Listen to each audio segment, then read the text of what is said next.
What else do you think could be done or done more to help bring developers to Algorand and just make their developer experience better?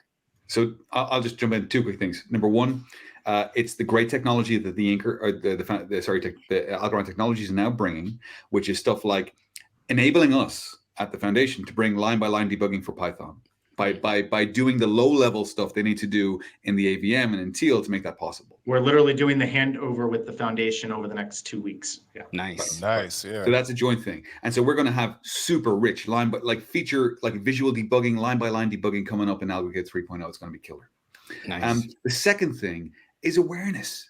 It's building the religion of Algorand. It's getting out there and kind of doing what Charles Hoskinson does really, really, really well, which is appearing regularly, talking to the community and building the awareness. And so when we have great tools like we do with Algorand 2, and we have great awareness as we will have when we continue to increase our appearances and shows like this, I think we're going to have the perfect storm.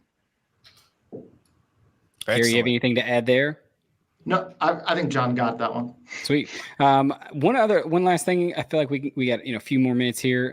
Any updates, or is there anything that you guys are seeing? I saw a tweet come out from the recent hackathons. Obviously, you got the Buildable, hackathon that's still going on. Is there any projects that you guys see from a technical perspective that you're really excited about building on Algorand? That or maybe that you think Algorand needs, and you're hoping that maybe starts to build and utilize Algorand? Anything from a technical perspective there that you guys are seeing or interested in? So maybe it's probably easier for me to take this one first because Gary is obviously focused on the protocol, and I'm a bit more present in the community, if you like. So there's a bunch of stuff. One, I think it'd be really cool to see instant settlements with a MasterCard or Visa card, where we can tap that and spend USDC or EuroD or indeed Algo. That's great. We're working with a bunch of firms that are thinking in this direction, and we're supporting them to try to build quickly on Algorand. And I think that's going to be something that's going to be an absolute killer.